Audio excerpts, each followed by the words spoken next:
को बिहार के इतिहास के बारे में बताते हैं। भगवान बुद्ध को बिहार के गया में ही ज्ञान की प्राप्ति हुई थी और बौद्ध धर्म की शुरुआत भी बिहार की धरती से ही हुई।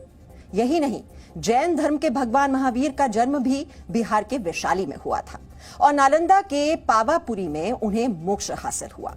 सिर्फ बौद्ध और जैन ही नहीं, बल्कि सिखों के 10वें गुरु गोविंद सिंह जी का जन्म भी बिहार के पटना साहिब में हुआ था। इसी बिहार की धरती पर सीता जी का भी जन्म हुआ।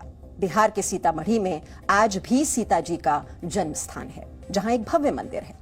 देश का सबसे पुराना हिंदू मंदिर मां मुंडेश्वरी भी बिहार के कैमूर में है। कहा जाता है कि इसी जगह पर मां दुर्गा ने शुंभ निशुंभ के सेनापति चंड और मुंड का वध किया था। दुनिया को शून्य देने वाले आर्यभट्ट का जन्म स्थान बिहार का पाटलिपुत्र यानी आज का पटना ही माना जाता है। बिहार को वाल्मीकि आश्रम के लिए भी जाना जाता है।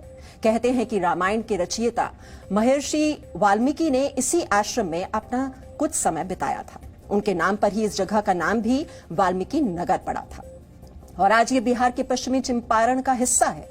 आज योग के लिए भले ही हरिद्वार का नाम सबसे पहले आता है, लेकिन विश्व को पहली योग यूनिवर्सिटी देने का गौरव भी बिहार के पास ही है। बिहार के मुंगेर जिले में वर्ष 1964 में सत्यानंद सरस्वती ने योग विश्वविद्यालय की स्थापना की थी। यही नहीं, दुनिया को लोकतंत्र का पहला पाठ बिहार ने ही पढ़ाया। बिहार के वैशाली में पहला लोकतंत्र स्थापित हुआ। तकरीबन 2600 साल पहले लिच्छवियों ने इसकी स्थापना की। वैशाली गणराज्य में राजा का चुनाव होता था, जिसे गणराजा कहा जाता था। इसी तरह वैशाली से ही भारत का दूसरा शहरीकरण शुरू हुआ था। यानी जिस बिहार ने भारत को शहरों में बदलना सिखाया, आज भी उस बिहार की 88% आबादी गांव में रहती है। बिहार अर्थशास्त्र की रचना करने वाले चाणक्य की भूमि है। चाणक्य के शिष्य चंद्रगुप्त मौर्य ने मगध साम्राज्य की नींव डाली। चंद्रगुप्त मौर्य के पोते अशोक सम्राट ने भारत के अलग अलग साम्राज्यों को जोड़कर एक किया और अखंड भारत पर राज किया। और चाणक्य की वजह से ही पाटलिपुत्र से मगध साम्राज्य मजबूत हुआ।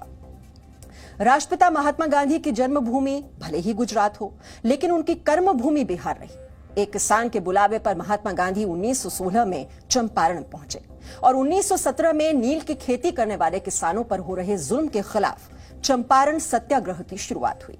इसी तरह जयप्रकाश नारायण का जन्म उत्तर प्रदेश के बलिया जिले में हुआ, लेकिन उनकी कर्मभूमि भी बिहार ही रही। पटना के गांधी मैदान से जेपी आंदोलन ने जो लहर पैदा की, उसने तत्कालीन इंदिरा सरकार को हिलाकर रख दिया था और उसी आंदोलन से आज कई नेता निकले हैं। इसी बिहार की धरती पर रामधारी सिंह दिनकर, फणीश्वर नाथ रेणु, बाण भट्ट और विद्यापति जैसे कवि हुए। ये वो सुनहरे पन्ने हैं जिस पर बिहार गर्व करता है।